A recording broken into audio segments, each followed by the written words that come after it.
Je m'appelle Brigitte et j'ai 68 ans. Il y a 6 mois, j'ai enterré mon mari, Henri, après une crise cardiaque soudaine. Nous avions été mariés pendant 45 ans. Henri n'était pas un homme riche, mais il était stable, travailleur et d'un dévouement sans fin. Il m'a laissé très peu de biens matériels, mais il m'a donné quelque chose d'inestimable, son alliance en diamant. C'était la bague qu'il avait passée à mon doigt le jour de notre mariage.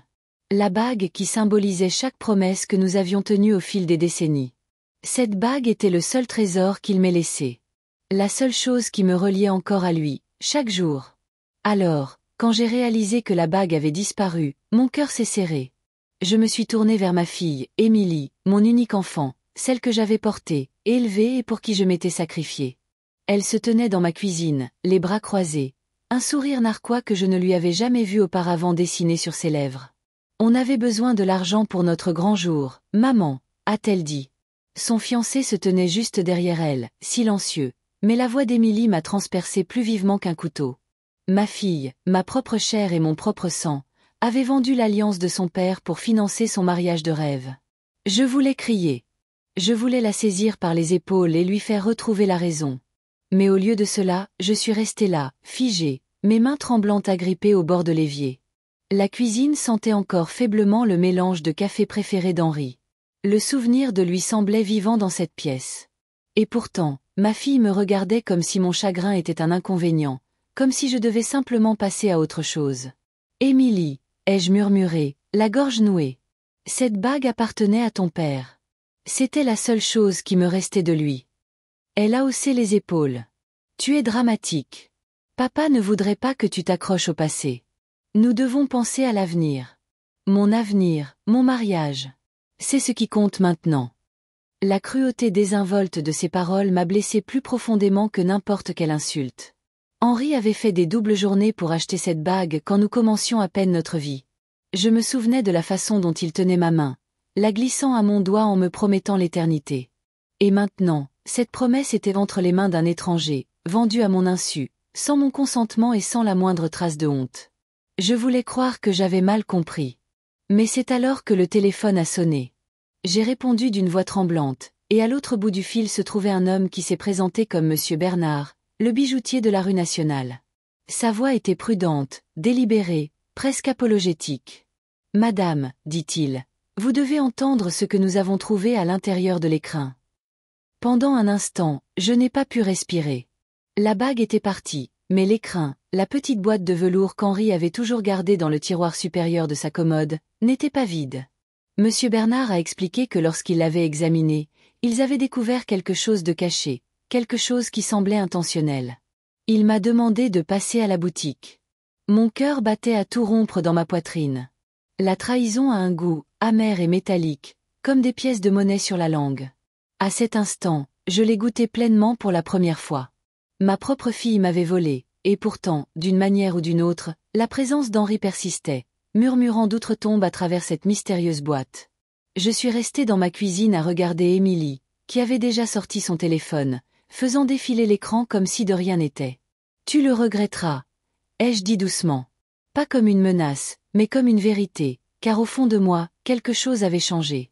Je n'étais plus la mère qui se pliait en quatre pour maintenir la paix, qui avalait les insultes et endurait la négligence en silence. J'étais la femme d'Henri. J'étais Brigitte Martin, et je n'avais pas dit mon dernier mot. Émilie a levé les yeux au ciel. « Honnêtement, maman, tu devrais me remercier. Cette bague ne te servait à rien à rester dans un tiroir. Au moins, maintenant, elle nous aide à commencer notre vie ensemble. » Ces paroles me serraient la poitrine, mais je suis restée silencieuse. La rage bouillonnait en moi, mais je ne lui donnerais pas la satisfaction de me voir m'effondrer. Au lieu de cela, j'ai pensé à Henri, à la façon dont il disait toujours que j'étais plus forte que je ne le pensais. Peut-être s'était-il préparé à cela. C'est peut-être pour cela que quelque chose avait été caché dans l'écrin. Je n'ai pas argumenté davantage. Je n'ai pas plaidé. J'ai simplement séché mes mains, pris mon sac à main et quitté la cuisine. Émilie a appelé mon nom, mais je l'ai ignoré. Mes pas étaient fermes, bien que mon cœur tremblât. Si Henri m'avait laissé un dernier message, j'allais le trouver. La trahison d'un enfant ne ressemble à aucune autre blessure. Ce n'est pas la cruauté d'un étranger. C'est la cruauté de quelqu'un que vous avez autrefois bercé dans vos bras.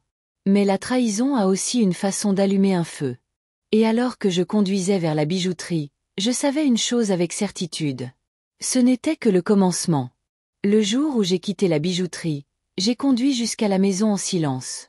Les rues de Tours défilaient devant moi, mais tout à quoi je pouvais penser, c'était Henri. 45 ans de mariage, 45 ans de promesses, de genoux écorchés et de longues discussions nocturnes, de disputes et de pardons, d'élever notre unique fille ensemble. Il avait été un homme aux moyens modestes, mais il travaillait comme personne que je n'avais jamais connu. Pour acheter cette bague en diamant, il avait passé près d'1 an à faire des heures supplémentaires à l'usine. Il rentrait épuisé, les mains couvertes d'ampoules, mais ses yeux brillaient de fierté parce qu'il savait qu'il économisait pour un avenir qu'il voulait avec moi. Je me souviens encore de la nuit où il a passé cette bague à mon doigt. Nous étions dans une petite église entourée de notre famille. L'air de juin était collant et chaud. La voix d'Henri tremblait, non pas de nervosité, mais du poids de sa propre sincérité. Il a glissé la bague à ma main et a murmuré « C'est pour toujours, Brigitte. Je prendrai soin de toi jusqu'à mon dernier souffle. » Et il a tenu cette promesse. Même dans la mort, il avait laissé quelque chose derrière lui à l'intérieur de cette boîte de velours. Maintenant assise seule dans la cuisine, je fixais l'espace vide sur ma commode où la boîte se trouvait autrefois. La maison semblait insupportablement silencieuse. Le tic-tac de la vieille horloge sur le mur était trop fort. Le réfrigérateur bourdonnait, et chaque son me rappelait l'absence d'Henri. Au dîner, la chaise en face de la mienne était vide. L'endroit où il sirotait son café et me taquinait sur le fait que je salais trop la soupe. Ce silence m'oppressait comme un poids. La solitude a son propre son. C'est le bruit d'une fourchette qui racle une assiette sans personne pour répondre à votre question. C'est l'écho de vos propres pas dans un couloir où 2 personnes marchaient autrefois. Et c'est le son le plus cruel de tous, l'absence d'une voix que vous avez aimée pendant des décennies. J'ai essayé de me distraire en appelant de vieilles amies. Autrefois, j'avais un cercle de femmes de l'église, du club de lecture et du quartier. Mais ces derniers mois, leurs voix s'étaient faites plus distantes. Les conversations étaient plus courtes, les invitations moins nombreuses. Quand j'insistais, je recevais des excuses polies. Et puis un jour, j'ai entendu quelque chose qui m'a glacé jusqu'aux os. Ma voisine, Madame Dubois, m'a interpellée dans l'allée alors que je relevais le courrier. Elle a hésité, se balançant d'un pied sur l'autre. Finalement, elle a demandé doucement. « Brigitte, est-ce que tout va bien ? Émilie a mentionné que vous oubliez des choses ces derniers temps. Elle a dit que votre mémoire n'était plus ce qu'elle était. » Je me suis figée. L'enveloppe dans ma main a failli glisser au sol. Émilie racontait aux gens que je perdais la tête. J'ai souri faiblement à Madame Dubois, l'assurant que j'allais bien. Mais à l'intérieur, ma poitrine brûlait de colère. Cela expliquait pourquoi mes amies étaient devenues prudentes, pourquoi les voisins avaient commencé à me parler lentement, avec précaution, comme si je pouvais me briser. Ma fille ne se contentait pas de me voler. Elle construisait une histoire selon laquelle j'étais sénile, semant des graines de doute dans l'esprit de tout le monde autour de moi. Cette nuit-là, je me suis assise à la table de la cuisine, fixant l'ampoule vacillante au-dessus de moi. La tasse de café d'Henri était toujours sur l'étagère, celle avec le logo délavé du FC Tours. J'ai tracé son bord avec mon doigt et j'ai murmuré. « Tu le savais, n'est-ce pas, Henri ? Tu savais qu'Émilie ferait ça. » Les larmes ont brouillé ma vision, mais en dessous, il y avait quelque chose de plus fort. Je ne perdais pas la mémoire. Je n'étais pas faible. Je n'allais pas laisser Émilie écrire une histoire où j'étais la vieille femme fragile qui devait être gérée. Toute la vie d'Henri avait été consacrée à me protéger et à subvenir à mes besoins. Et maintenant, c'était à mon tour de protéger ce qu'il avait laissé derrière lui. Le lendemain matin, j'ai fait une petite promenade dans le quartier. L'air vif me mordait les joues et le ciel était lourd de nuages gris. Les gens me saluaient poliment, mais je voyais une lueur d'hésitation dans leurs yeux. La même hésitation que Madame Dubois avait montrée. Les chuchotements d'Émilie avaient fait leur travail. Dans leur esprit, j'étais déjà fragile, déjà à mi-chemin d'être placée dans un établissement. Mais je n'étais pas fragile. J'étais furieuse. J'ai repensé à Henri, à la façon dont il avait toujours cru en ma force. « Tu es plus solide que tu ne le penses », disait-il chaque fois que la vie nous mettait à terre. Je me suis répété ces mots en marchant, chaque pas plus assuré que le précédent. Si Émilie voulait convaincre le monde que je déclinais, alors je lui prouverais le contraire. Je prouverais à tout le monde et à moi-même que j'étais plus lucide que jamais. En rentrant chez moi, j'ai ouvert le tiroir où Henri gardait ses papiers. Mes doigts ont effleuré des dossiers soigneusement organisés, la preuve de sa nature méticuleuse. Quelque part dans tout cela, je savais que se trouvait la vérité qu'il avait laissée derrière lui. L'appel du bijoutier n'était que le début. La boîte de velours m'avait donné un indice, et Henri ne laissait jamais un indice sans raison. La solitude a tenté de m'envelopper cette nuit-là, me chuchotant que j'étais seule et impuissante. Mais en regardant la tasse d'Henri et l'endroit où sa bague reposait autrefois, j'ai senti quelque chose changer. Je n'étais pas seulement une veuve en deuil. J'étais la femme à qui Henri avait confié sa vie. La femme qui avait enduré des décennies de sacrifices. J'avais une voix, et j'avais encore des choix. Et par-dessus tout, j'avais un secret qui attendait d'être découvert. Le lendemain matin, je me suis rendue en ville à la bijouterie Bernard, la boutique que ma fille avait nommée si nonchalamment, comme si ce n'était rien de plus qu'une épicerie où elle avait échangé les souvenirs de ma vie contre une poignée d'euros. La cloche au-dessus de la porte a tinté lorsque je suis entrée. L'odeur de bois poli et de nettoyant pour métaux flottait dans l'air. La boutique était silencieuse, presque révérencieuse, comme une chapelle où les gens venaient échanger leurs trésors les plus personnels. Derrière le comptoir se tenait Monsieur Bernard, un homme d'environ 70 ans aux cheveux argentés soigneusement peignés sur le côté. Son visage était marqué par des années à écouter les histoires attachées aux bagues, colliers et montres. Il a levé les yeux vers moi, la reconnaissance s'est dessinée dans son regard, son expression s'est adoucie en quelque chose qui ressemblait à de la pitié. « Vous devez être Madame Martin », a-t-il dit doucement. « Votre fille nous a vendu une alliance en diamant en début de semaine. » Les mots m'ont serré la poitrine. J'ai hoché la tête, la gorge trop sèche pour répondre. Il m'a étudié un long moment, puis a soupiré lourdement, comme s'il portait le fardeau de mon chagrin avec moi. « J'aimerais avoir de meilleures nouvelles, a-t-il poursuivi. Mais la bague elle-même est partie. Un collectionneur est venu hier matin et a payé en espèces. Elle a quitté la boutique avant même que je ne réalise l'histoire qui se cachait derrière. Je me suis agrippée au bord du comptoir en verre, mes jointures blanchissant. L'entendre à voix haute, c'était comme perdre Henri une nouvelle fois. Mon esprit a conjuré des images d'un étranger glissant cette bague à son doigt, ignorant son histoire, ignorant qu'elle avait été achetée avec de la sueur et de l'amour, pas seulement de l'argent. « Je vois », ai-je murmuré, forçant ma voix à rester stable. « Mais il y a quelque chose que vous devez savoir », a dit Monsieur Bernard rapidement, comme pour ne pas me renvoyer les mains vides. Il s'est penché, a fouillé sous le comptoir et a sorti une petite enveloppe Kraft. Sa main s'est attardée dessus un instant avant de la poser devant moi. Nous avons trouvé ceci à l'intérieur de l'écrin d'origine. J'ai pensé que cela pourrait avoir de l'importance. Mes doigts tremblaient en la ramassant. Le papier semblait étrangement lourd, comme s'il portait plus que son propre poids. Avec des mains prudentes, j'ai ouvert le rabat et j'ai glissé une feuille de papier à lettres pliées. Mon souffle s'est coupé dès que j'ai vu l'écriture. C'était celle d'Henri, soignée, précise, la même écriture qu'il utilisait pour équilibrer notre chéquier ou me laisser des mots sur le réfrigérateur. Je l'ai déplié lentement, ma vision brouillée par les larmes. Le message était court, seulement quelques mots écrits de sa main inimitable. Boîte 12, Crédit Populaire, 14 juin. Je l'ai relu, mon esprit butant sur les détails. Coffre-fort numéro 12, Crédit Populaire, 14 juin. Cette date, ce n'était pas un hasard. C'était le jour de notre mariage, le jour où Henri m'avait passé la bague au doigt et m'avait promis l'éternité. Le papier tremblait dans mes mains alors que je réalisais que ce n'était pas un accident. Henri avait caché un secret à l'intérieur de la boîte où il gardait autrefois ma bague, attendant le moment où j'en aurais le plus besoin. Une vague d'émotions m'a submergée. Chagrin, désir, confusion, et autre chose, l'espoir. Pendant des mois, j'avais vécu sous le poids de la perte et de la trahison. Mais ici, entre mes mains, se trouvait un indice, un signe qu'Henri avait anticipé, qu'il m'avait laissé quelque chose à découvrir, quelque chose de plus que des souvenirs. Qu'est-ce que ça veut dire ? Ai-je murmuré à voix haute, bien que la question s'adressât plus à Henri qu'à Monsieur Bernard. Le bijoutier a penché la tête. Je ne saurais le dire, Madame Martin. Mais la façon dont c'était plié, caché dans le velours, c'était délibéré. Quoi qu'il y ait dans ce coffre, votre mari voulait que vous le trouviez.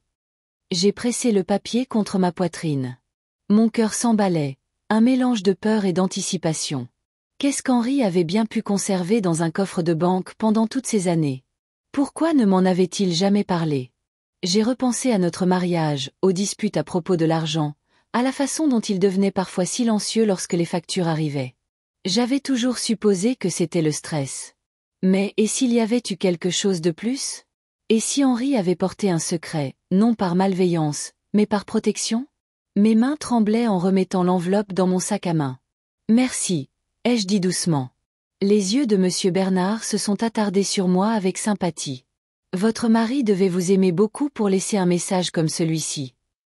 J'ai dégluti difficilement, incapable de parler.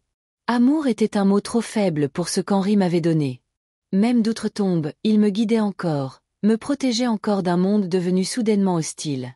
Quand je suis ressortie dans la rue, l'air semblait plus froid, plus vif. Les voitures passaient en trombe, les klaxons retentissaient, mais tout semblait assourdi par le tumulte des pensées dans ma tête. La note brûlait dans mon sac à main, une exigence silencieuse que je découvre sa signification. En marchant vers ma voiture, je pouvais presque entendre la voix d'Henri dans ma mémoire. Tu es plus forte que tu ne le penses, Brigitte. Plus forte que tu ne le crois. C'est peut-être ce qu'il voulait dire. Peut-être savait-il qu'un jour viendrait où j'aurais besoin de puiser une force que je n'avais jamais exploitée auparavant. Et peut-être, juste peut-être, que ce coffre-fort était la clé pour survivre à ce qui m'attendait. Je me suis assise sur le siège du conducteur, agrippant le volant à deux mains, et j'ai laissé les larmes couler librement. Ma fille avait pris sa bague. Elle avait essayé de me dépouiller du dernier morceau de lui que je chérissais. Mais Henri, à sa manière tranquille et méthodique, m'avait laissé quelque chose de plus précieux que l'or ou les diamants. Un secret, un mystère, un chemin à suivre. Et je le suivrai. Cette nuit-là, je n'ai pas pu dormir. Assise à la fenêtre de ma chambre, la petite note d'Henri posée sur ma table de chevet, ces quelques mots résonnaient dans ma tête. Coffre-fort 12, Crédit Populaire, 14 6e. Je retournais le papier encore et encore, traçant son écriture du bout du doigt. J'avais l'impression que sa main guidait la mienne. Le 14 juin. J'ai fermé les yeux et j'ai été transportée à cette journée d'été humide de 1976. J'étais une jeune mariée, nerveuse mais certaine. L'église sentait les lys et les bougies. La main d'Henri ne tremblait que légèrement lorsqu'il a glissé l'alliance en diamant à mon doigt. Sa voix était calme, mais la conviction dans ses paroles était inébranlable. C'est pour toujours, Brigitte. Ce sera toujours ma promesse envers toi. Le souvenir était si vif que je pouvais entendre la musique, sentir la chaleur de sa main et voir l'espoir dans ses yeux. J'ai serré la note contre ma poitrine. Henri avait lié l'indice directement à la date de notre mariage. Ce n'était pas une coïncidence.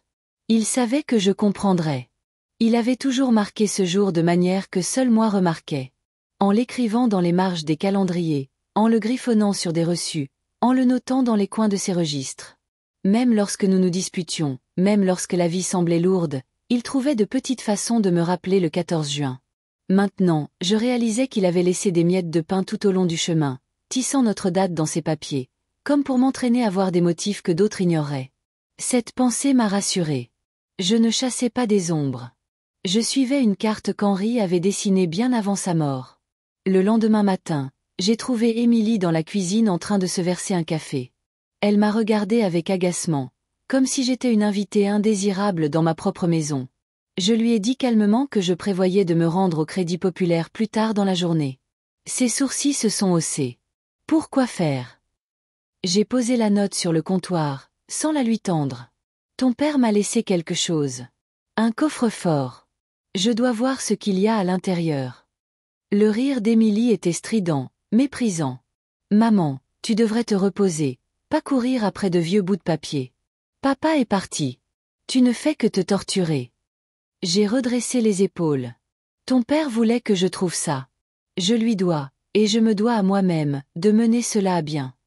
Ses yeux se sont rétrécis. Les mères de ton âge ne devraient pas s'occuper de choses compliquées comme ça. Tu devrais me laisser m'en charger. Je pouvais la sentir sonder, chercher à prendre le contrôle. Non, ai-je dit fermement. C'est entre ton père et moi. Émilie a soupiré théâtralement, remuant du sucre dans sa tasse. Fais comme tu veux. Mais ne t'attends pas à ce que ça signifie quelque chose. Parfois, les vieux hommes griffonnent des bêtises. Ces mots m'ont piqué, mais j'ai refusé de les laisser m'ébranler. Henri n'avait jamais griffonné de bêtises. Il avait été méticuleux, délibéré, précis. Tout ce qu'il faisait avait une raison. Et plus Émilie me rabaissait, plus j'étais certaine que je devais découvrir ce qui se cachait derrière cette porte de coffre. Après son départ, je suis montée à l'étage et j'ai ouvert les vieux tiroirs du bureau d'Henri. À l'intérieur, j'ai trouvé des piles de dossiers étiquetés de son écriture soignée. Déclaration de revenus, factures de services publics, registre bancaire. J'ai feuilleté page après page, et mon souffle s'est coupé quand j'ai remarqué quelque chose de particulier.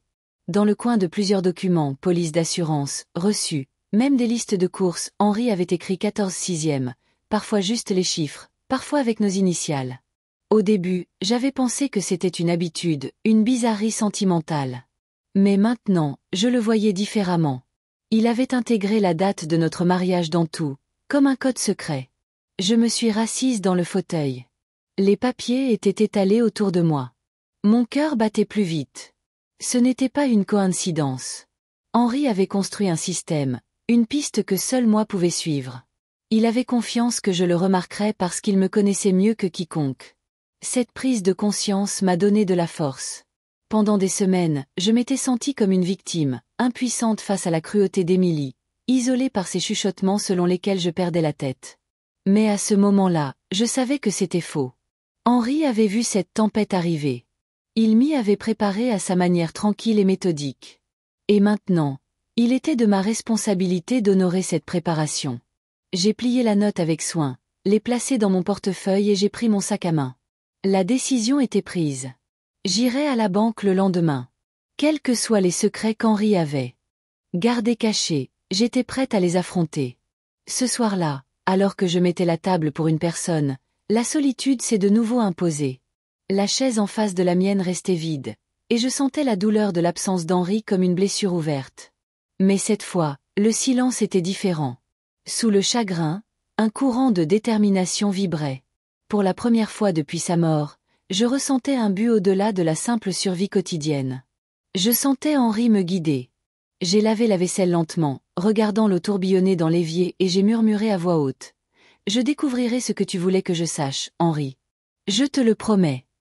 La maison n'a répondu que par le craquement du plancher et le bourdonnement du réfrigérateur, mais je pouvais presque imaginer le sourire approbateur d'Henri. Plus tard dans la nuit, alors que je me préparais à me coucher, le téléphone a sonné. C'était Madame Dubois, ma voisine. Elle a demandé poliment si j'allais bien, puis a hésité avant de dire. Émilie a mentionné que vous aviez du mal à vous souvenir des choses. Est-ce vrai? Les mots m'ont frappé comme une gifle. C'était donc vrai. Ma fille avait répandu des histoires sur moi, semant le doute dans la communauté, préparant le terrain pour quelque chose de plus sombre. Mes mains se sont crispées sur le combiné. Non, Marguerite, ai-je dit fermement. Ma mémoire va très bien. Ne croyez pas tout ce que vous entendez. Après avoir raccroché, je suis restée assise dans le silence pendant un long moment. Émilie n'était pas seulement négligente.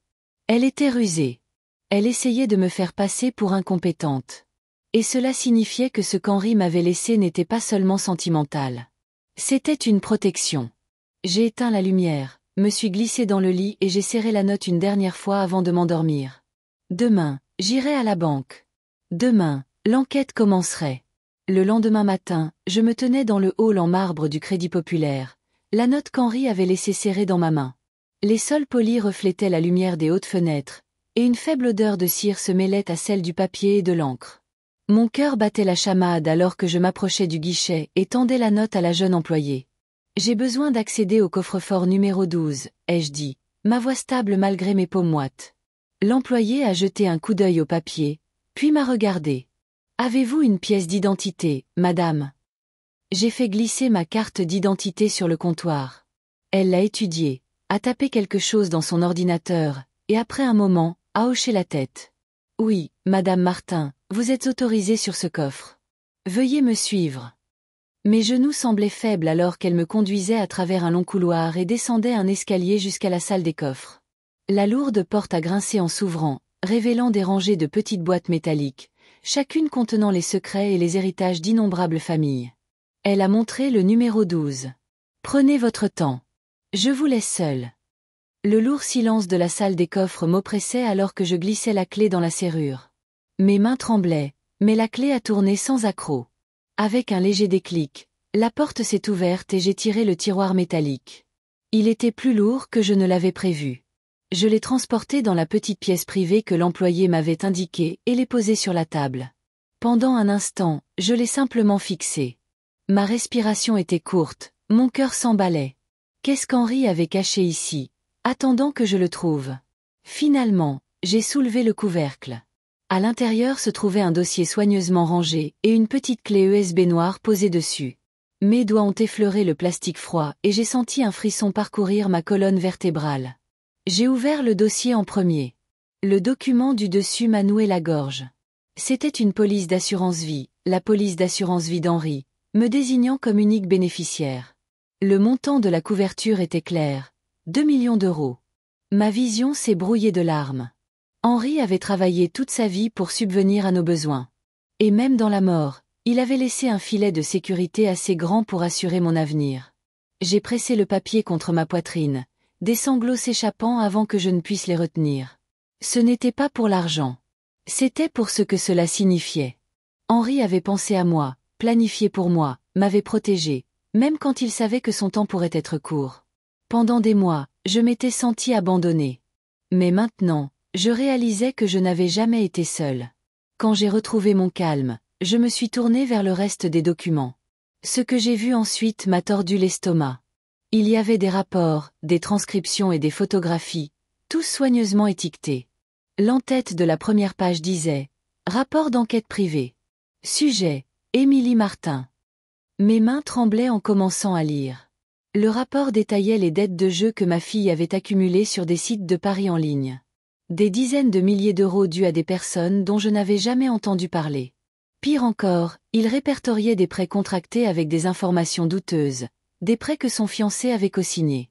Plus je lisais, plus je me sentais glacée. L'enquêteur écrivait qu'Émilie et son fiancé s'étaient renseignés sur les lois de succession. Ils avaient contacté des avocats pour savoir comment contester un testament et avaient même posé des questions sur la procédure pour faire déclarer un parent mentalement inapte. Les mots se sont brouillés alors que des larmes chaudes remplissaient mes yeux. Ma fille, l'enfant que j'avais tenu contre ma poitrine, la fille pour laquelle j'avais veillé des nuits entières pendant ses fièvres, avait comploté pour me dépouiller de ma dignité et de mon avenir. Le rapport comprenait des transcriptions de conversations entre Émilie et son fiancé. Dans l'une d'elles, elle disait clairement « Une fois que maman sera à l'écart, tout sera à nous. Il suffit de la pousser à signer quelque chose. » Ma main a volé à ma bouche. Je pouvais entendre sa voix dans ma tête, claire comme le jour, dégoulinant de cupidité. Sous les transcriptions se trouvaient des photographies. Émilie rencontrant un homme devant un café. Son fiancé échangeant une enveloppe avec un autre étranger. Les dates et les heures étaient soigneusement notées. Chaque page peignait un tableau de tromperie et de trahison.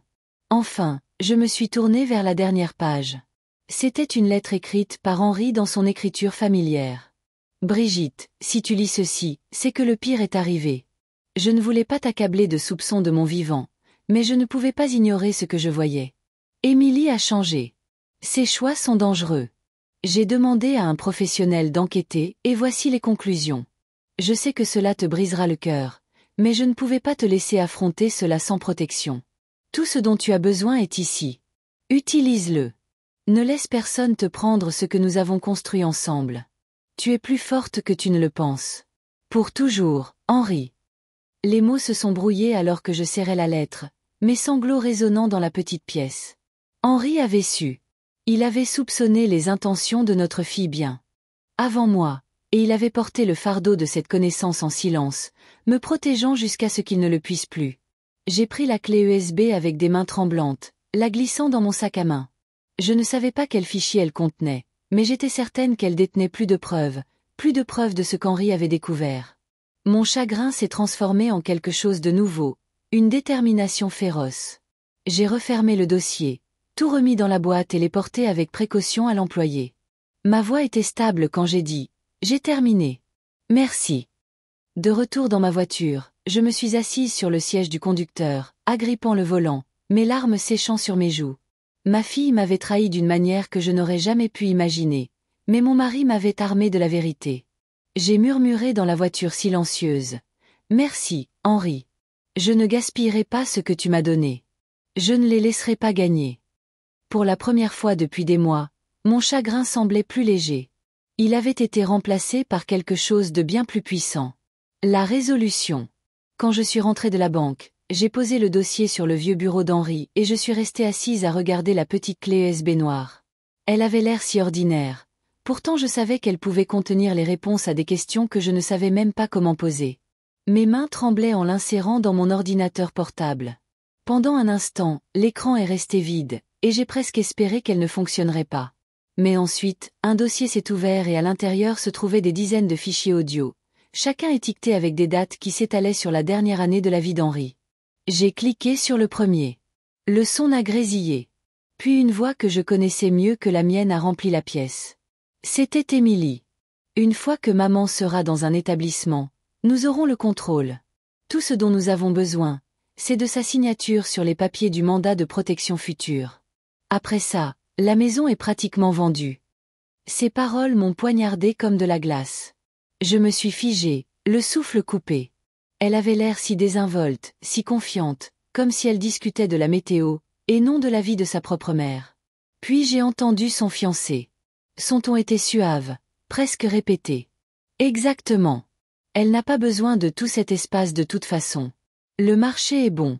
On pourrait vendre rapidement et utiliser l'argent pour rembourser les prêts. Personne ne se poserait de questions. J'ai pressé une main sur ma bouche. Ils n'y pensaient pas seulement. Ils avaient un plan détaillé et sans cœur. J'ai cliqué sur un autre fichier. Celui-ci avait été enregistré quelques semaines seulement avant la mort d'Henri. La voix d'Émilie à nouveau, plus vive cette fois. Maman est têtue, mais elle vieillit. Si nous continuons à dire aux gens qu'elle est oublieuse, tout le monde finira par le croire. Une fois que l'histoire sera connue, il sera plus facile de convaincre le tribunal qu'elle ne peut pas gérer ses finances. Je me suis agrippée au bord du bureau jusqu'à ce que mes jointures blanchissent. C'était vrai. Les chuchotements des voisins, les questions prudentes des amis, tout cela prenait sens maintenant. Émilie avait empoisonné le puits, élaborant un récit selon lequel je perdais la tête, et j'avais été trop confiante pour le voir. L'enregistrement suivant m'a presque brisée. Émilie a ri légèrement et a dit « Papa a toujours gardé des dossiers sur tout. Je parie qu'il a un compte ou une police d'assurance cachée quelque part. Une fois que nous l'aurons trouvé, nous serons tranquilles. Maman ne saura même pas ce qui lui est arrivé. » Henri avait su. Il devait avoir entendu ces conversations lui-même. C'est pour cela qu'il avait agi, qu'il avait caché les preuves, qu'il avait écrit la note dans l'écrin. Il m'avait protégée alors même que j'étais aveugle à ce qui se passait sous mon propre toit. Les larmes ont coulé sur mon visage. Mais à côté de la tristesse, quelque chose d'autre s'est élevé. La force. Elle était faible au début, comme la lueur d'une allumette dans le noir. Mais à chaque mot que j'entendais, elle devenait plus brillante. Mon chagrin m'avait rendu vulnérable, mais Henri m'avait laissé des outils. Il savait que j'aurais besoin de preuves. J'ai écouté un autre fichier. Émilie encore, cette fois sa voix était froide. Elle est fragile. Si elle résiste, on peut toujours pousser plus fort. La stresser. La faire douter d'elle-même. Le plus tôt elle signe, le mieux ce sera. Le son du rire de son fiancé en accord m'a retourné l'estomac. Ma fille, la même fille dont Henri avait autrefois guidé la main alors qu'elle apprenait à écrire son nom. La fille dont j'avais bandé les genoux écorchés, dont j'avais essuyé les larmes, complotait pour me priver de mon indépendance et de ma dignité. Je me suis penchée en arrière dans le fauteuil, me couvrant le visage des deux mains. Les enregistrements se succédaient, chacun plus dévastateur que le précédent. Ils parlaient de vendre la maison, de diviser les profits, discutant même de la façon dont ils redécoreraient une fois que je serais partie. La douleur était insupportable, mais en dessous, je sentais un pouls régulier de défi. Ils pensaient que j'étais faible. Ils pensaient que l'âge m'avait rendue impuissante. Mais ils avaient tort. J'ai fermé le dossier et retiré la clé USB, la serrant dans ma main comme une arme. C'était plus que de la trahison. C'était une preuve, directe, indéniable, enregistrée de leur propre voix. Pendant des mois, j'avais dérivé, perdu dans le chagrin. Mais maintenant, je voyais clairement. Henri m'avait laissé cet arsenal de vérité, et je ne le gaspillerais pas. Je me suis levée lentement, essuyant mes larmes. La douleur dans ma poitrine était toujours là, mais elle s'était transformée. Ce n'était plus seulement du chagrin. C'était de la résolution. Émilie et son fiancé m'avaient sous-estimé. Ils ne voyaient qu'une veuve en deuil, isolée et vulnérable. Mais ce qu'il ne voyait pas, c'était la femme qu'Henri avait aimée et en qui il avait eu confiance. La femme qui s'était tenue à ses côtés pendant des décennies de difficultés. J'ai murmuré dans la pièce vide.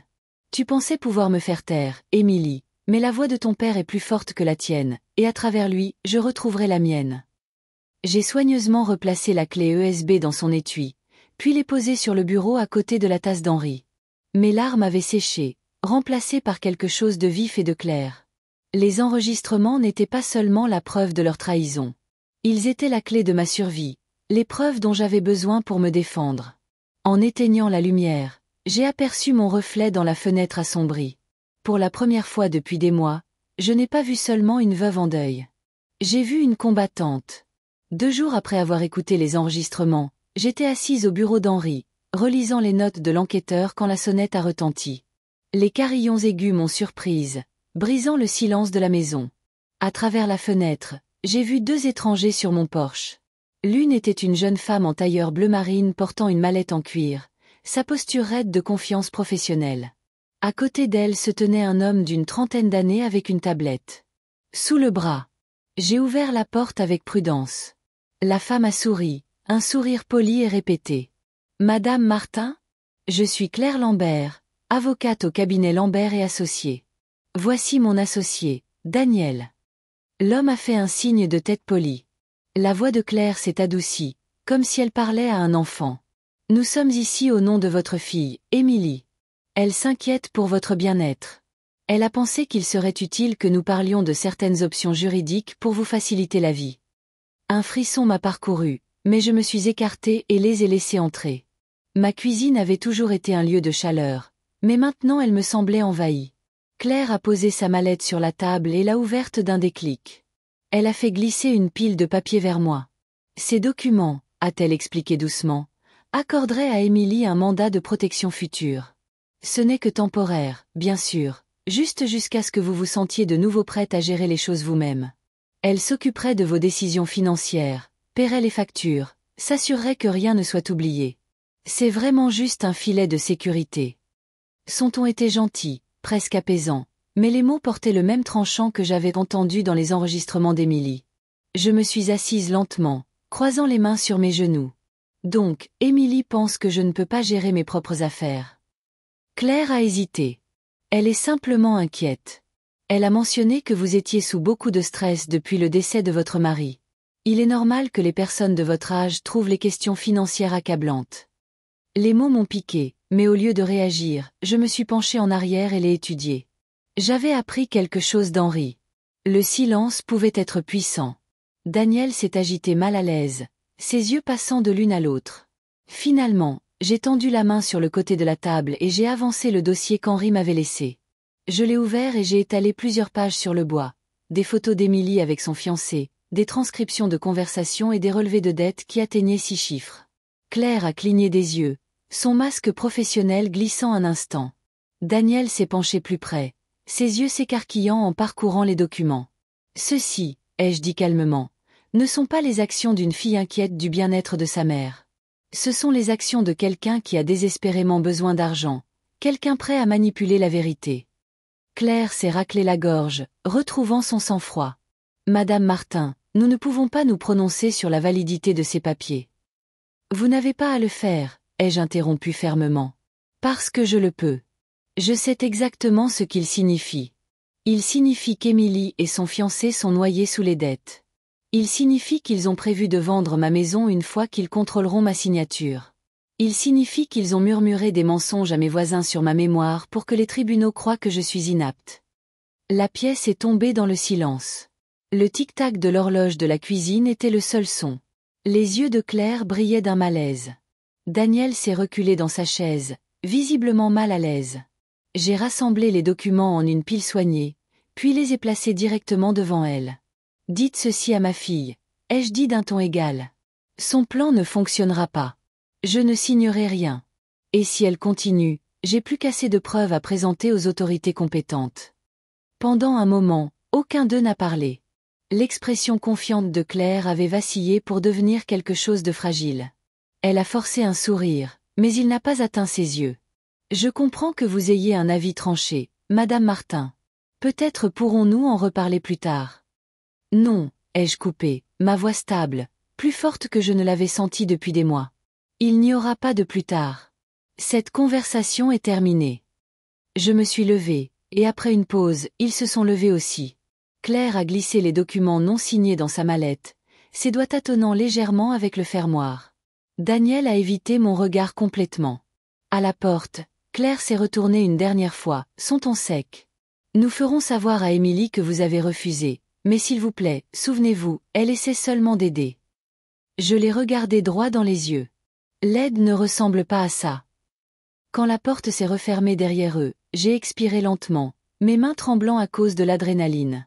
Mais sous le tremblement, il y avait quelque chose de stable, de la satisfaction. Pour la première fois depuis la mort d'Henri, j'avais l'impression d'avoir inversé la tendance.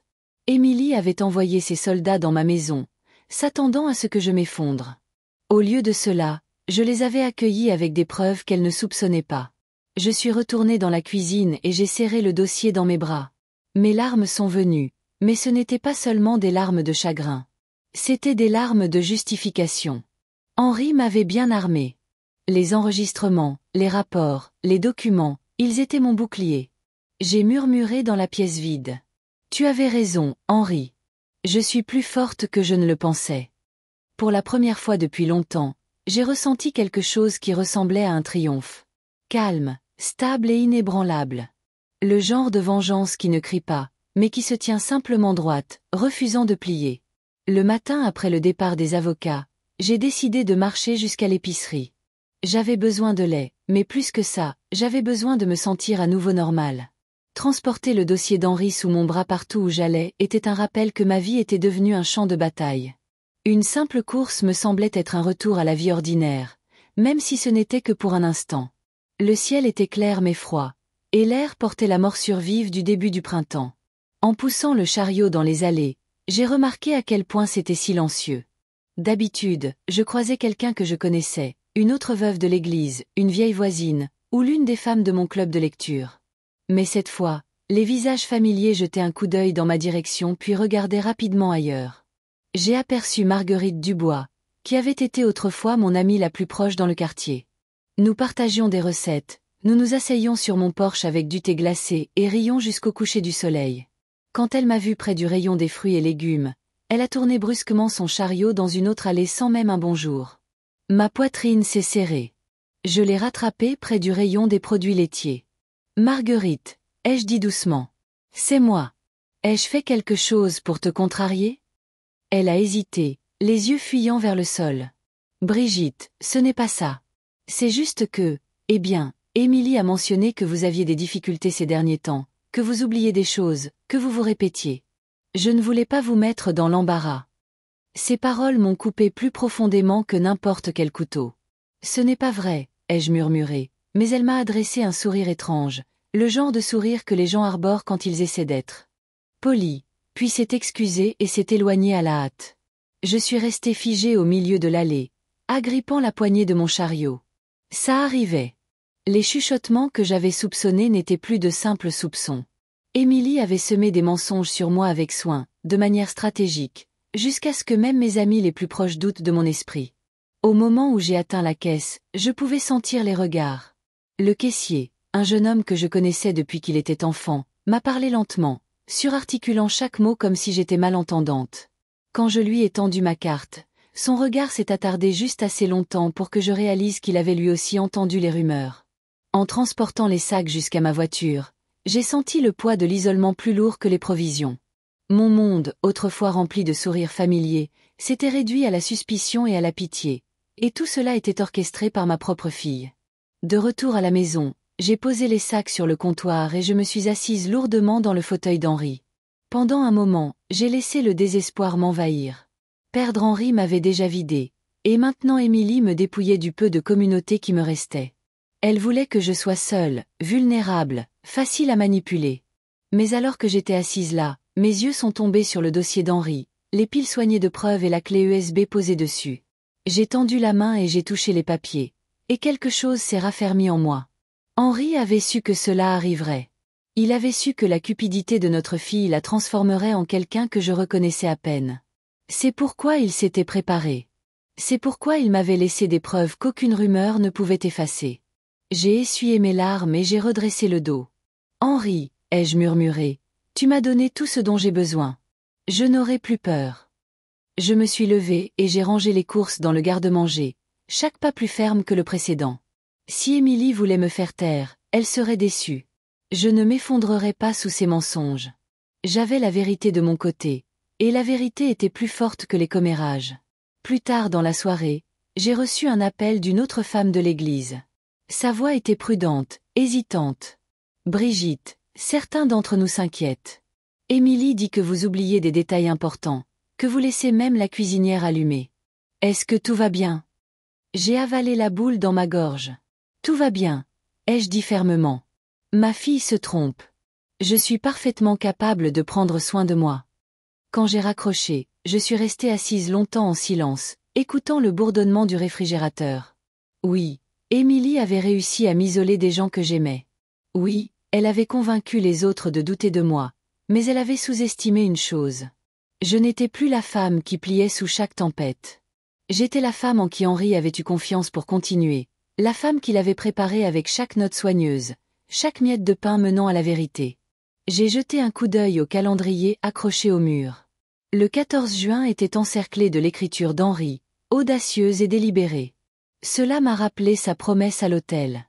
C'est pour toujours. Sa voix résonnait dans ma mémoire, stable et forte. Je me suis levée de la chaise avec une détermination renouvelée. Émilie pouvait tordre les mots, mais elle ne pouvait pas effacer les faits. Elle pouvait répandre des rumeurs, mais elle ne pouvait pas annuler les preuves qu'Henri avait placées entre mes mains. La bataille pour ma dignité avait déjà commencé, mais je ne me battais plus à l'aveugle. Henri, ai-je murmuré à nouveau. Tu m'as tout laissé et je n'ai plus peur. 2 soirs après ma visite troublante à l'épicerie, j'ai entendu le crissement des pneus dans mon allée. J'ai jeté un coup d'œil à travers le rideau de dentelle et j'ai vu la voiture d'Émilie s'arrêter, son fiancé Romain au volant. Ma poitrine s'est serrée. Ils n'avaient pas prévenu. Leur visite n'était plus jamais désinvolte. Elle venait toujours avec un objectif. La sonnette a retenti, vive et insistante. Je me suis ressaisie, inspirant profondément avant d'ouvrir la porte. Émilie se tenait là avec son sourire parfait, celui qui n'atteignait jamais ses yeux. Romain planait juste derrière elle, son expression tendue, ses épaules raides sous sa veste cintrée. « Salut, maman », a gazouillé Émilie, entrant sans attendre d'invitation. On était dans le quartier, et on a pensé venir voir comment tu allais.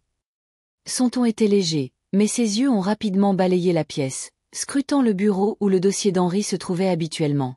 Je l'avais déplacé plus tôt, le mettant en lieu sûr.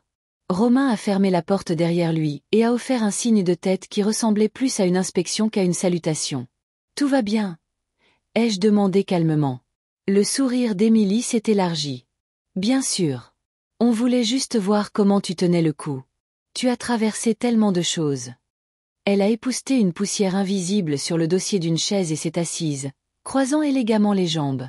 Romain est resté debout, appuyé contre le cadre de la porte, les bras croisés. Je me suis dirigée vers la table et j'ai posé 2 tasses de thé que j'avais préparées à l'avance. Mes mains étaient stables, bien que mon cœur cognât contre mes côtes. Je savais que cette visite n'était pas motivée par l'inquiétude. C'était pour obtenir des informations. Et cette fois, j'avais l'intention de leur donner exactement ce qu'ils voulaient, mais pas de la manière qu'ils attendaient. J'ai trié certaines affaires d'Henri, ai-je commencé, remuant lentement mon thé. Je suis tombée sur quelque chose d'intéressant, en fait. Leurs 2 têtes se sont légèrement redressées. Émilie s'est penchée en avant. Quel genre de chose? J'ai gardé un ton désinvolte, comme si ce n'était rien de remarquable. Un vieux compte d'investissement. Rien d'énorme, mais quand même une surprise. Ton père a toujours été si méticuleux. L'air dans la pièce a changé. Romain s'est redressé, ses yeux se rétrécissant. Le sourire d'Émilie a vacillé un très court instant avant de revenir. Plus vif maintenant, bordé de faim. Un compte d'investissement, a-t-elle répété avec soin. Où ça? Quel genre de compte? J'ai haussé les épaules, feignant l'indifférence. Je ne suis pas encore tout à fait sûre. Quelques papiers, quelques chiffres. Je vais demander au vieil avocat d'Henri de jeter un œil. Il saura quoi en faire. Bingo! Le masque a glissé. Les yeux d'Émilie ont brillé et la mâchoire de Romain s'est crispée. Leur empressement transparaissait, peu importe comment ils essayaient de le cacher. Les doigts d'Émilie tapaient nerveusement contre sa tasse de thé. Les avocats coûtent cher, maman, a-t-elle dit rapidement. Tu ne devrais pas gaspiller d'argent là-dedans. Romain est doué avec les chiffres. On pourrait jeter un œil pour toi. Romain a hoché la tête, sa voix basse et stable. Ça t'éviterait beaucoup de tracas. Montre-nous simplement ce que tu as trouvé, et nous nous en occuperons. Pas besoin de compliquer les choses. J'ai souri faiblement, sirotant mon thé. Merci, mais je préférerais faire les choses correctement. Henri faisait confiance à son avocat. Moi aussi. Les lèvres d'Émilie se sont pincées en une ligne fine. Maman, tu rends les choses plus difficiles qu'elles ne doivent l'être. Si tu as trouvé quelque chose, nous devrions le savoir. Cela pourrait nous concerner tous. Ces paroles m'ont piqué, mais j'ai gardé un visage composé. Cela me concerne, Émilie. Ça m'a été laissé. Le silence s'est épaissi. Romain s'est rapproché de la table, son ton se durcissant. Pourquoi ne nous dis-tu pas exactement ce que disaient les papiers? Des chiffres, des noms, n'importe quoi. J'ai posé ma tasse de thé, le regardant fixement. C'est en de bonnes mains. C'est tout ce que vous avez besoin de savoir. Pour la première fois, le sang-froid d'Émilie s'est fissuré. Sa voix s'est élevée, vive et impatiente. Tu ne comprends pas, maman. Nous en avons besoin. Nous en avons besoin avant le mariage. Il y a des dettes à régler. Elle s'est arrêtée brusquement, ses yeux s'écarquillant comme si elle en avait trop révélé. Mais il était trop tard. Ses paroles flottaient dans l'air comme de la fumée, des dettes. La dernière pièce du puzzle s'est mise en place. Ils n'étaient pas seulement avides. Ils étaient désespérés. Le jeu, les prêts, le chaos financier, tout les avait rattrapés. Ma découverte menaçait d'être leur bouée de sauvetage, et ils ne reculeraient devant rien pour s'en emparer. Je me suis rassise lentement, le cœur endolori, mais la voix stable. C'est donc ça. Il ne s'agit pas de m'aider. Il s'agit de vous sauver vous-même. Le visage d'Émilie est devenu rouge. Ce n'est pas ce que je voulais dire. Si, c'est ça, ai-je interrompu. Tu viens de tout confirmer. Romain est intervenu rapidement, sa voix plus douce, essayant de reprendre le contrôle. Écoutez, Madame Martin, nous sommes tous de la même famille. Ne rendons pas les choses plus difficiles. Si Henri a laissé des actifs, ne devrait-il pas profiter à tout le monde? N'est-ce pas ce qu'il aurait voulu? J'ai tourné mon regard vers lui, ma voix froide. Ne vous avisez pas de me dire ce qu'Henri aurait voulu. La pièce est tombée dans le silence. Émilie a ouvert la bouche, puis l'a refermée, ses yeux se tournant vers Romain pour obtenir des conseils.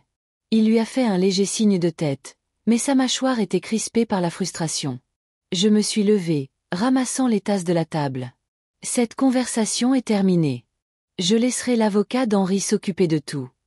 La voix d'Émilie s'est faite plus vive, tremblante de désespoir. Maman, s'il te plaît. Si tu tiens un tant soit peu à moi, tu nous laisseras aider. Nous avons des problèmes, et cela pourrait tout arranger. Ces paroles se sont tordues en moi. Je me suis souvenu de l'enfant qui s'agrippait autrefois à ma jambe le premier jour d'école, de l'adolescente qui pleurait un chagrin d'amour, de la jeune femme que j'avais soutenue à chaque faux pas. Mais maintenant, debout dans ma cuisine, elle était quelqu'un d'autre, quelqu'un qui me voyait non pas comme sa mère mais comme un obstacle. Je tiens à toi, ai-je dit doucement. Mais je ne serai pas utilisée. Ses yeux se sont remplis de larmes de colère. Romain a marmonné quelque chose à voix basse et l'a tiré vers la porte. Allons-y, sur le seuil, Émilie s'est retournée, le visage durci. Tu le regretteras, maman. La porte a claqué, me laissant dans le bourdonnement silencieux de la maison. Mes mains tremblaient en posant les tasses dans l'évier. La douleur dans ma poitrine était presque insupportable, mais en dessous pulsait quelque chose de plus fort. La résolution. Henri avait su. Il m'avait préparé. Et maintenant, je comprenais enfin pourquoi. C'était un matin gris quand le téléphone a sonné. J'ai failli ne pas répondre, m'attendant à un autre démarcheur ou à l'un des alliés d'Émilie essayant de fouiner dans mes affaires. Mais quand j'ai décroché le combiné, j'ai entendu la voix familière de Monsieur Bernard de la bijouterie. Madame Martin, a-t-il dit, sont-on prudent? Je crois que j'ai quelque chose qui vous appartient. Mon pouce est accéléré. Que voulez-vous dire? Le monsieur qui a acheté la bague de votre mari est revenu hier. Il a dit qu'elle n'était pas vraiment à lui. Il m'a demandé de vous la rendre avec l'explication qu'Henri la lui avait confiée il y a des années. Il a affirmé que votre mari lui avait donné des instructions précises si jamais il arrivait quelque chose. Je me suis affalée dans le fauteuil d'Henri, serrant le téléphone. Mes mains tremblaient. Vous avez la bague? Oui, a dit doucement monsieur Bernard. Dans son écrin d'origine. Il a insisté pour que je la remette directement entre vos mains. Moins d'une heure plus tard, j'étais de nouveau dans la boutique. La cloche au-dessus de la porte a tinté, et monsieur Bernard est sorti de l'arrière-boutique, portant un petit écrin de velours. Son visage était solennel, mais il y avait quelque chose de presque révérencieux dans la façon dont il le tenait. Voilà, a-t-il dit en le faisant glisser sur le comptoir. Il m'a dit de garder cela en sécurité jusqu'au jour où elle retrouverait son chemin vers vous. J'ai tendu des doigts tremblants et j'ai soulevé le couvercle. Elle était là, l'alliance en diamant d'Henri brillant sous les lumières, la même bague qu'il avait passée à mon doigt il y a près d'un demi-siècle. Mon souffle s'est coupé, les larmes remplissant mes yeux. C'était comme si un morceau de lui m'était revenu, comme si les années entre ce moment et aujourd'hui s'étaient effondrées en cet unique instant fragile. J'ai murmuré son nom, Henri, et j'ai glissé la bague à mon doigt. Le poids était familier, rassurant, comme un retour à la maison. Mais c'est alors que j'ai remarqué quelque chose. La boîte était plus lourde que dans mon souvenir. En la retournant, j'ai senti une très légère arête le long du dos, une ligne qui n'était pas là avant. Mon cœur s'est emballé. J'ai appuyé doucement et la doublure de velours s'est déplacée sous mon doigt. Un compartiment caché. Mes doigts tremblaient en l'ouvrant. À l'intérieur, nichée dans une fente étroite, se trouvait une minuscule carte micro SD. Mon souffle s'est coupé. La clé USB qu'Henri m'avait laissée avait déjà révélé son enquête, ses craintes, ses preuves. Mais ceci, c'était autre chose. J'ai levé les yeux vers monsieur Bernard, ma voix tremblante. Saviez-vous pour ça? Il a secoué la tête. Non. Le monsieur qui a rendu la bague n'en a pas parlé.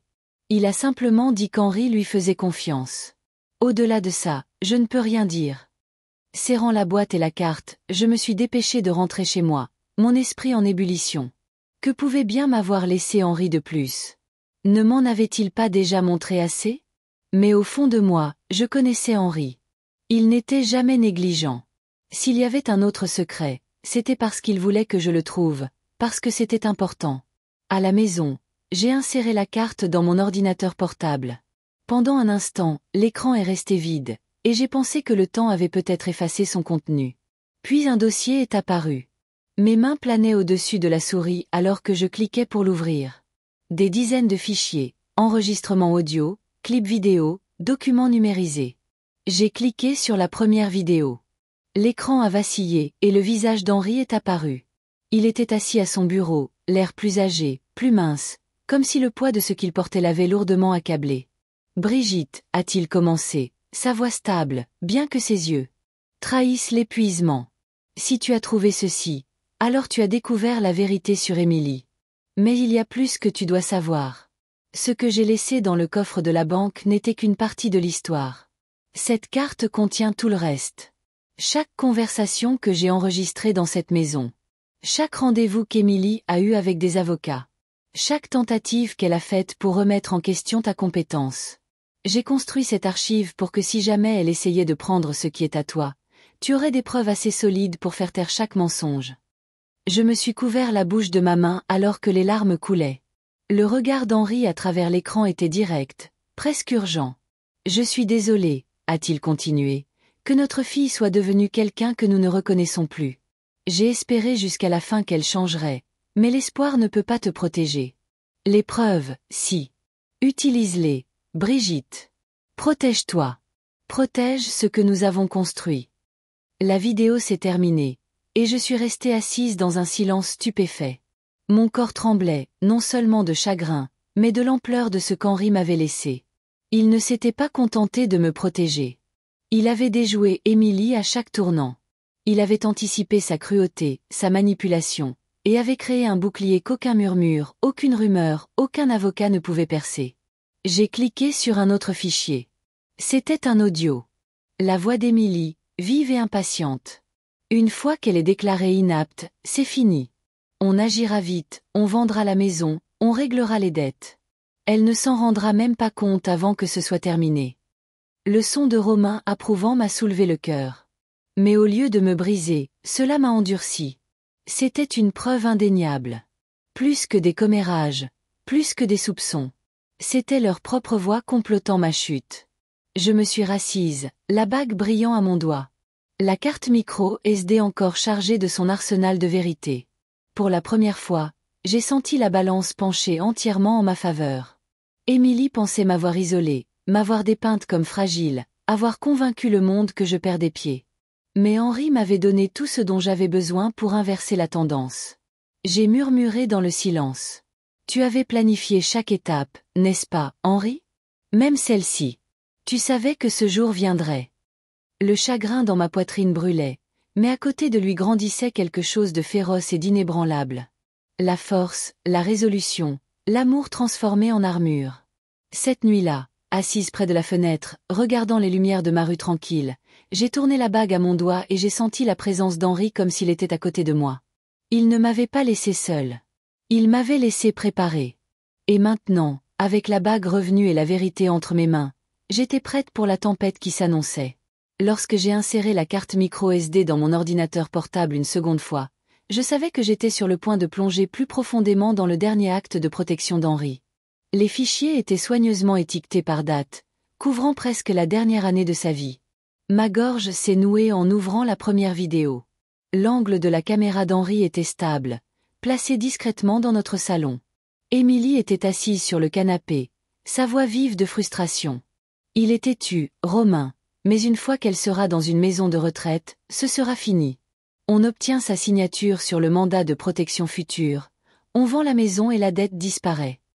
Romain s'est penché en avant, les mains jointes. J'ai reparlé à Lambert. Il a dit que si on règle rapidement, les créanciers nous laisseront tranquilles, mais il nous faut cet argent avant le mariage. Sans ça, on est fichu. L'image de ma fille parlant si froidement de moi me serrait la poitrine. Mais il était impossible de nier la clarté de leurs paroles. Ce n'était pas un malentendu. C'était un complot, délibéré et cruel. J'ai cliqué sur un autre fichier.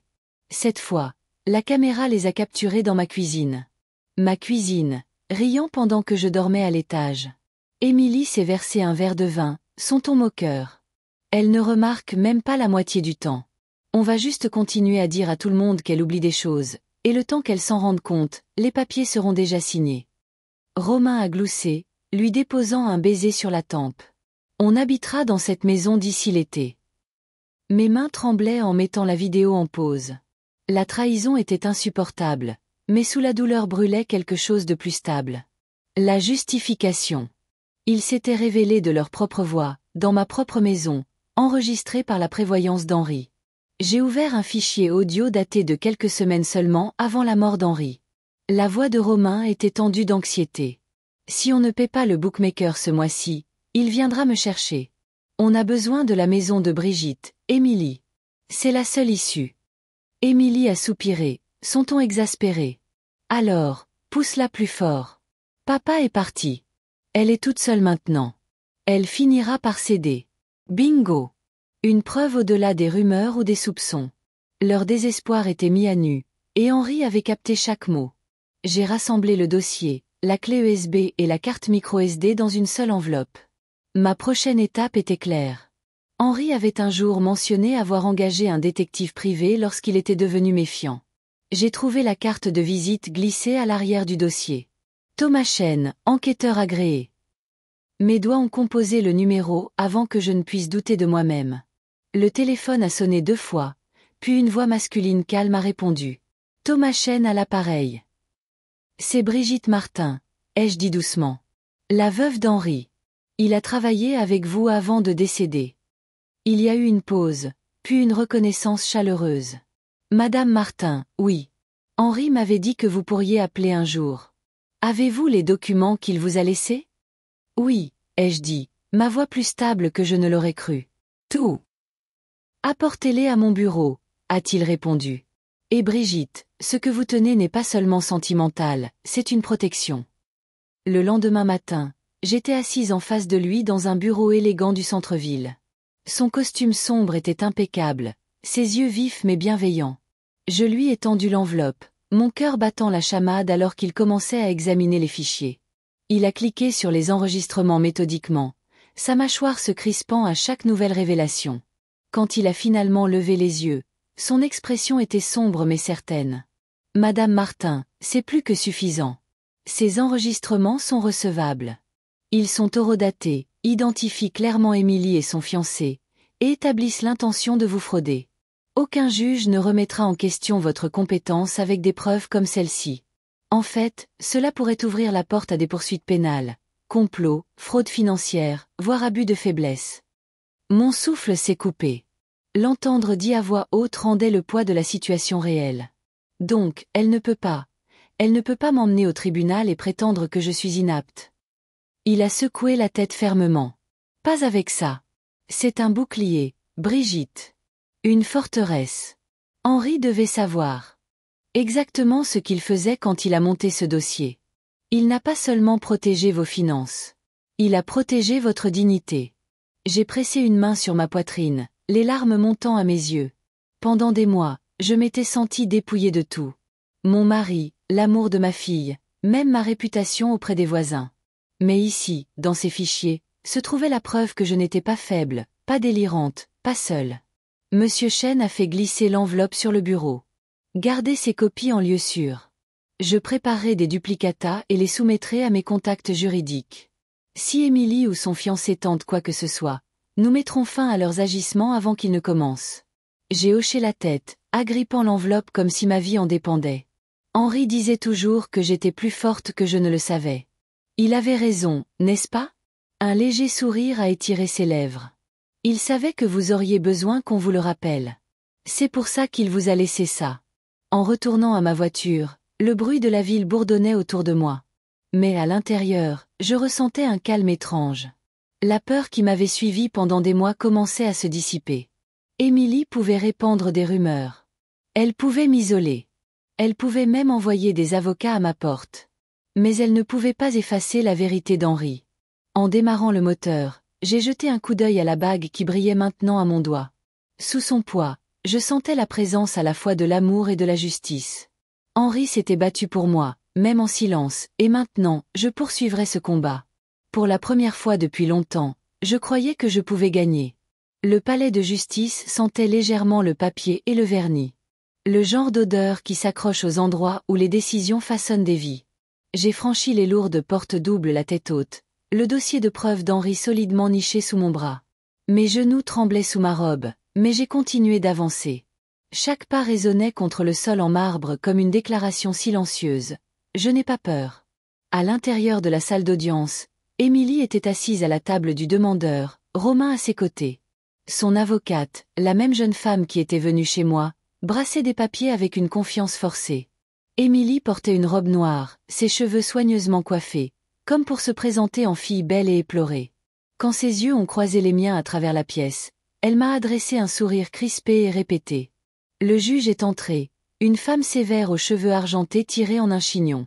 Nous nous sommes levés, puis rassis à son signal. Le greffier a annoncé l'affaire. Émilie Martin demande la mise sous tutelle de sa mère, Brigitte Martin, pour cause d'inaptitude mentale. Mon souffle s'est coupé, mais je me suis ressaisie. C'était le moment pour lequel Henri m'avait préparé. L'avocate d'Émilie s'est levée, sa voix douce et confiante. Votre honneur, ma cliente ne veut que le meilleur pour sa mère. Madame Martin a montré des signes de confusion, des pertes de mémoire et des difficultés à gérer ses finances depuis le décès de son mari. Nous pensons que l'octroi d'un mandat de protection future à Émilie est le seul moyen d'assurer sa sécurité et sa stabilité. Elle s'est rassise avec éclat, comme si l'affaire était déjà décidée. Émilie a hoché la tête solennellement, me jetant un regard compatissant. Cela aurait pu tromper des étrangers, mais pas moi. Le juge a tourné son regard vers moi. Madame Martin, souhaitez-vous répondre? Je me suis levée lentement, dépliant le dossier d'Henri sur la table devant moi. Mes mains étaient stables maintenant, guidées par quelque chose de plus grand que la peur. Oui, votre honneur, je souhaite présenter des preuves. Le juge m'a fait signe de continuer. J'ai commencé par les rapports de l'enquêteur, des pages soigneusement dactylographiées documentant les dettes d'Émilie, les prêts de son fiancé et leur demande d'informations sur la contestation des testaments. J'ai remis des copies à l'huissier qui les a transmises au juge. Le juge les a parcourues les sourcils froncés. Émilie s'est agitée, mal à l'aise. Son avocate s'est penchée pour lui murmurer quelque chose, mais j'ai continué. Ensuite, ai-je dit, ma voix plus forte, j'ai des enregistrements audio recueillis par mon défunt mari. Ils capturent des conversations entre Émilie et son fiancé, discutant de leur plan pour me faire déclarer inapte, vendre ma maison et utiliser les profits pour régler des dettes de jeu. Des murmures ont parcouru la salle d'audience alors que je faisais jouer un court extrait. La voix d'Émilie a rempli l'air, claire et indéniable. Une fois que maman sera dans un établissement, nous aurons le contrôle. Tout ce dont nous avons besoin, c'est de sa signature. La voix de Romain a suivi, calme et froide. Exactement. On vendra rapidement et on remboursera les prêts avant le mariage. Les mots flottaient dans l'air comme un nuage d'orage. Le visage d'Émilie a perdu toute couleur. Romain fixait la table, la mâchoire serrée. Leur avocate a tâtonné avec ses notes, son sang-froid s'effritant.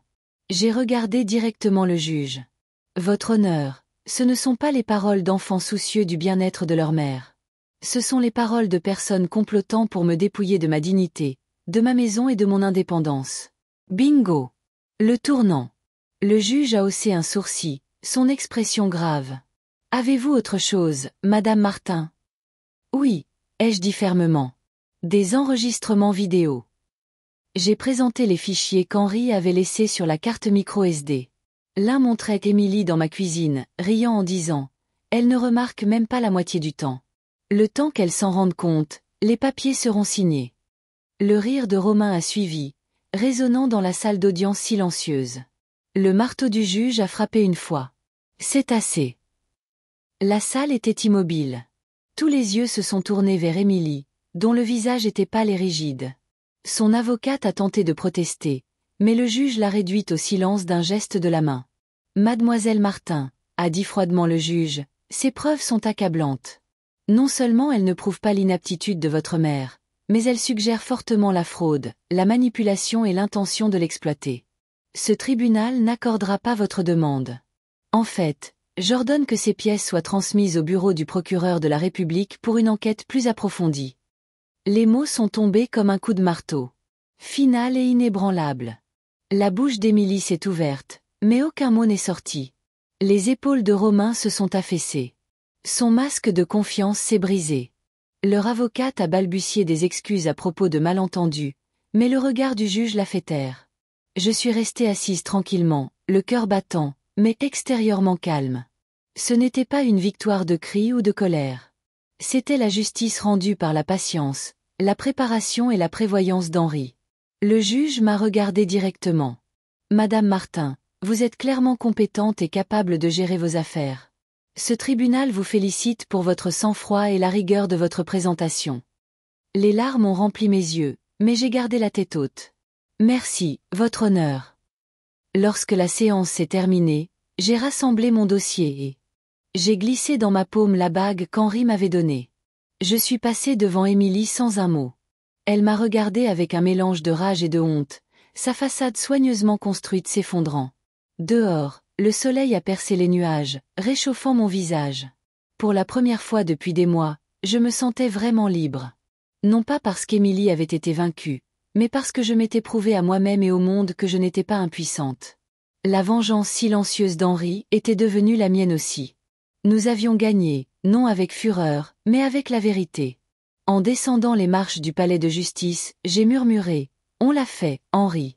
On l'a fait ensemble. » Les semaines qui ont suivi l'audience au tribunal ont été comme une bouffée d'air frais après une tempête. Pour la première fois depuis des mois, je me suis réveillée sans que l'angoisse ne me pèse sur la poitrine. Les nouvelles ont circulé rapidement dans notre petite communauté. Émilie et Romain faisaient l'objet d'une enquête pour fraude financière. Leurs créanciers, autrefois cachés dans l'ombre, les cernaient maintenant ouvertement. Chaque coup à leur porte n'était plus une opportunité mais un règlement de compte. J'aurais dû ne ressentir que de l'amertume, mais au lieu de cela, j'ai ressenti une libération. Henri m'avait toujours appris que la vengeance est vaine si elle ne se transforme pas en quelque chose de plus grand. Il ne m'avait pas seulement laissé une protection, mais une possibilité. La police d'assurance 2 millions d'euros destinée à ma sécurité reposait comme une bénédiction silencieuse sur mon compte. Je savais que je pouvais vivre confortablement pour le reste de mes jours. Mais le confort seul ne suffisait pas. Un matin, alors que je sirotais un thé près de la fenêtre, j'ai réalisé ce qu'Henri aurait voulu. Il croyait en l'éducation, en l'aide aux autres pour sortir des difficultés.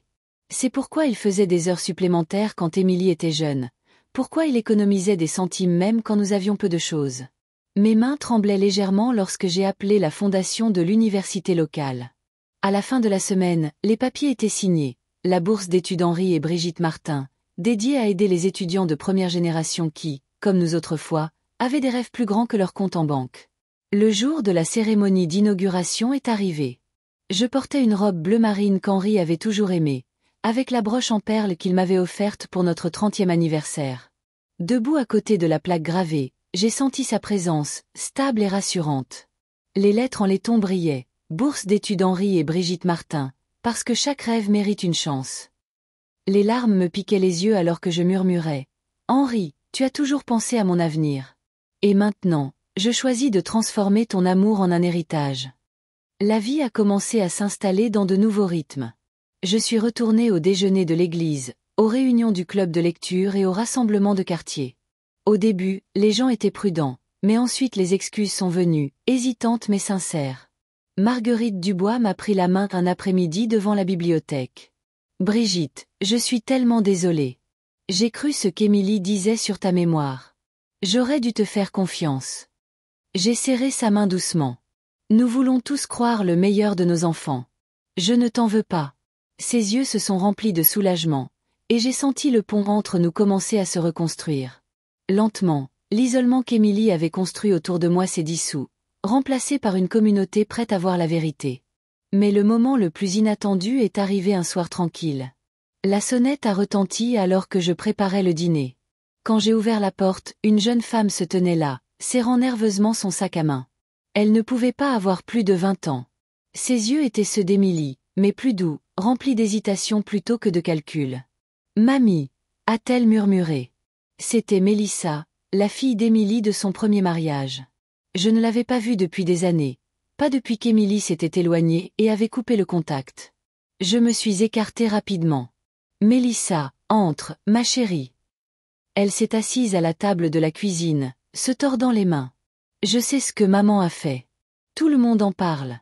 Je voulais juste, je ne voulais pas que tu penses que je suis comme elle. » Ma poitrine s'est serrée de tristesse et de joie. « Oh, ma chérie, je n'ai jamais pensé ça. » Elle a hoché la tête, des larmes coulant sur ses joues. « Tu m'as manqué. Je voulais venir avant, mais maman m'a dit que tu ne voulais pas me voir. Elle a dit que tu étais confuse. » Les mensonges m'ont de nouveau blessée, mais je me suis forcée à me concentrer sur le présent. J'ai tendu la main sur la table et j'ai pris la sienne. « Mélissa, je n'ai jamais cessé de vouloir te voir. Pas un seul jour. » Elle a éclaté en sanglots et je l'ai prise dans mes bras. Pour la première fois depuis si longtemps, ma maison résonnait du son de la famille. Non pas de la trahison, mais de la réconciliation. Cette nuit-là, après le départ de Mélissa, avec la promesse de visite hebdomadaire, je me suis assise dans le salon, la bague qu'Henri m'avait donnée reposant sur mon doigt. J'ai étudié son éclat, les minuscules compartiments cachés qui avaient autrefois porté des secrets maintenant révélés. Ce n'était plus un fardeau. C'était comme un flambeau que je devais porter. Alors que le soleil plongeait sous l'horizon, projetant une lumière dorée sur la plaque de la bourse d'études sur le mur, j'ai murmuré. « Henri, tu t'inquiétais de me laisser sans défense, mais tu m'as laissé plus forte que jamais. Et je passerai le reste de mes jours à transformer cette force en quelque chose de bien. » Avant de nous dire au revoir, nous aimerions savoir d'où vous nous regardez. Est-ce un matin tranquille avec une tasse de café chaud ou une fin de soirée où des histoires comme celle-ci vous tiennent compagnie? Dites-le nous dans les commentaires. Nous lisons chacun d'entre eux avec gratitude. Et si cette histoire a touché votre cœur, veuillez envisager de vous abonner à la chaîne. Non seulement pour entendre plus d'histoires comme celle-ci, mais pour faire partie d'une communauté qui croit encore en la gentillesse, la guérison et les secondes chances. Merci d'avoir passé votre temps avec nous aujourd'hui. Où que vous soyez, nous espérons que vous emporterez cette histoire avec vous. Et souvenez-vous, parfois le miracle ne frappe pas à votre porte. Il attend tranquillement que vous soyez prêt à ouvrir votre cœur. Prenez soin de vous et à la prochaine fois.